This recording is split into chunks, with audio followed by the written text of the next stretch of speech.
Muiris, I presume most of our listeners know who Raidió and Lifa are. Could just as a reminder, say if there's a small number of people listening who don't know who Raidió and Lifa are, could you remind us a bit about who the station are, please? And could you tell us what is this latest big news story that you have at the moment? Yeah, well, I'd be extremely surprised if there's anyone who doesn't know who Raidió and Lifa are. But for those who don't, we are a community of interest radio station. The community which we serve is based on a common interest, which is the Irish language, more so than a geographical community, even though we are licensed to serve the Greater Dublin area. So it's basically Raidió na Lifa. It's named after the Liffey. The idea is that we are a Dublin station broadcasting in Irish for the Irish-speaking community, and we've been on air full-time since 1993, so we'll be celebrating our 25th year next year in 2018. And I suppose our big happy news at the moment is that we have moved to a brand new studio premises on Amiens Street on the north side of the city. So we're for the first time nearer, ironically, to Near FM. We were previously located in Dublin 2 on Merrion Square on the south side of the city.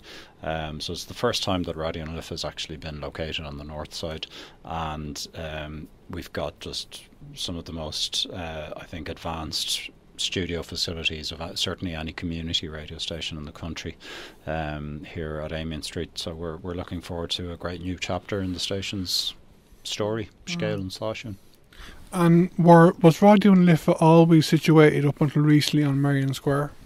Yes, from the outset, essentially a group of Dublin Irish speakers came together at the end of the 80s, around 1988, 1989, and they established a community cooperative, Córchum Raidió Áclia, or Dublin Radio Cooperative, I suppose would be the English translation of that, with the aim of setting up what would become Raidió na Lifa. And very early on, I think it was about 1991 or 92, this group of people, Córchum and Raidió Áclia, began talking with Board na Gaeilge, which was the predecessor of what is now Foras na Gaeilge, and they sought financial support to kind of get this idea of Raidió na Lifa up and running.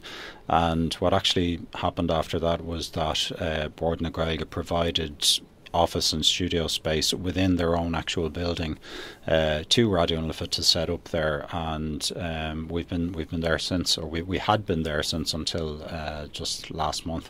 So it was essentially a quarter of a century at Merrion Square. But we're delighted to move to Amiens Street. It's I suppose it's an area which might be considered socially disadvantaged, and it's not maybe as leafy as Merrion Square, but that's an exciting new challenge for us as well, to maybe get involved with the local community here in terms of promoting the Irish language. And one thing we've always been surprised about in Raidió na Lifa is the corners of the city in which you find Irish speakers. I think there's this idea sometimes, and I think it's a misconception, that Irish speakers are limited only to Gaeltacht areas or to specific communities that have maybe long established Gael schools, such as maybe Colostone and Colosty Isagon, and the likes of that. But what we find is that you find Irish speakers everywhere, and I'm sure there are several around Amiens Street which we'd be hoping to make contact with and establish a stronger link with the community here. Yeah, we talk about the facilities now of the building in just a minute, but it's true to say, isn't it, that Raidió and Lifa are the only community radio station in Dublin who are broadcast across the whole county, and I think even to some maybe the greater Dublin area. That's true, isn't it? It is, yeah.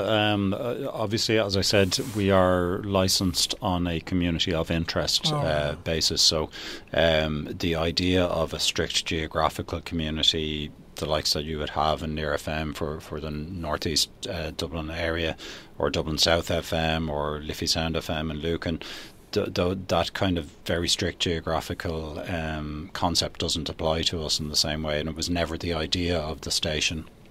So when when the station first upon its inception began investigating the idea of a licence with what was then the IRTC, now the BAI, our whole premise of existing was to provide a service to Irish speakers in Dublin as the county in its entirety, and really the greater Dublin area. And you can hear the station in Counties Kildare, County Wicklow, County Louth, County Meath, sometimes even further afield. We've actually picked it up ourselves, sitting in a car on the Isle of Man, for example. So it's always had that wider remit, I suppose, than the traditional community radio model. Is the broadcast across neighbouring counties to Dublin, or just parts of them? Do you know? Well, I suppose there's two sides of it. Officially, our official licence from the BAI is for Dublin County and City. However, the FM airwaves are not necessarily, how would I say, they don't necessarily recognise the strict county borderline. So certainly I think it can. I'm not a technical expert, and I never have been, but I think, as you'll hear from many people involved in radio, sometimes it'll just depend on the weather that day. But you can certainly hear us pretty far afield. As far as I know, you can hear us in most parts of those surrounding counties that I mentioned. That's great, yeah.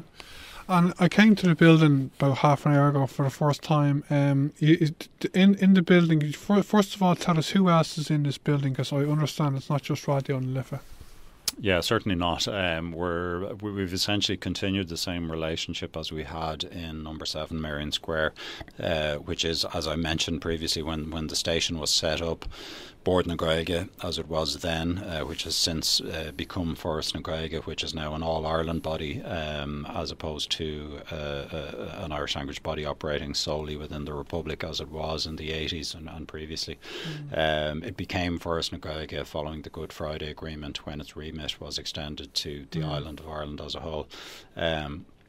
So we have been both in Merrion Square and now here in Amiens Street. We are located within the same building as Foras na Gaeilge. That's been part, I suppose, of the funding arrangements and of their support to Raidió and Lifa. So they have done a great job of assisting us with the move to Amiens Street. We've, I suppose, worked in conjunction with Foras in making sure that we have studios of the highest standard which you could hope for here in Amiens Street, and the best sort of office space that you could imagine as well. I'm sure you'll agree from walking around yourself that it really is a huge upgrade from what we had in Merrion Square. Obviously we were located within an old Georgian building, which was a protected structure, and while it's a lovely area, and while we certainly look back with tremendous fondness upon our first quarter of a century in Merrion Square, we think that the new facilities here in Amiens Street are just fantastic, and that is down to Foras na Gaeilge themselves moving here, and again providing us with the space which they are providing us with here, and we're very happy with that arrangement. Yeah, as I was saying, I came here half an hour ago. You gave me a tour of the place, I'm happy to say. I was delighted when I came here. Like, I was expecting it to be an old building, and it could be a fairly old building, but it's been rejuvenated, hasn't it? Because it seems to be very modern building. Like, you wouldn't think it though. From if someone said to you, "I'm going to Amiens Street," you wouldn't think of it being a modern building on Amiens Street, would you? Yeah, well, I suppose that's down to people's preconceptions maybe. I think, like a lot of areas in the city, there's a lot of rejuvenation happening in the area. The building itself is maybe indicative of that, and that to the best of my knowledge, the building is here from the 1970s, but in the past year or so it's undergone basically a complete modernisation, a complete facelift. Once you see the building from the outside, once you enter the building, once you walk through it, you would probably think that it was a new build. And essentially a lot of what you encounter in the building is the four main walls of the building. I'm sure are the original structures, but really you would hardly actually know that when you walk in. Everything is really, 100% modern, and I'm glad to hear that you yourself had that impression upon walking in. I think it is something which is, like I say, indicative of the wider area. I think there is a lot of sort of urban regeneration and rejuvenation happening. I believe that Twitter are looking at possibly building a new office around here, maybe Facebook as well, and certainly it's an area that's kind of up and coming in that sense, I believe. All right. Could you tell me, is the station set up totally yet, or if it's not, when it's going to be totally set up? And could you tell me, are there any other, is this your plans? Do you have any other plans as regards the station in general, as regards maybe programming as well over the next few months or into next year? Yeah, well, I suppose there's a seanachal, or an old saying in Irish, Deréir Chéile Hoogtar na Cashlan, or it's kind of step by step that castles are built. So essentially what we have here is we have a temporary setup. We have basically 4 brand new studios, but insofar as they are brand new, we are still waiting on a lot of the work to be finished. So we're waiting on equipment to come in. We actually have a lot of specialist equipment coming in from outside of Ireland. So we have orders placed with equipment manufacturers in the US and Germany and further afield. So that's got a lead-in time of quite a few weeks. We're expecting that installation work will commence over the next few weeks.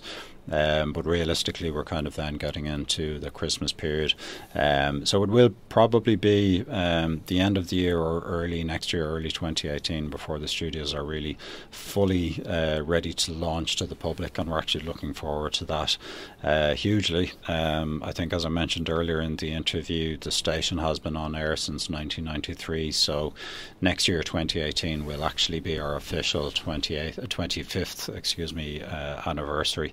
So that will be a special year for us. We will be tying in with Blian na Gaeilge, or the Year of the Irish Language, which is an initiative of Cunra na Gaeilge, or the Gaelic League, as some people might know it, which they themselves are actually celebrating 125 years. So it just kind of ties in nicely with the fact that we'll be 25 years on air next year. So there'll be a series of events happening next year, which we'll be tying into. We hope ourselves to maybe do a few special outside broadcasts around Dublin to mark our 25 years. But there'll be more information on that forthcoming over the next few months.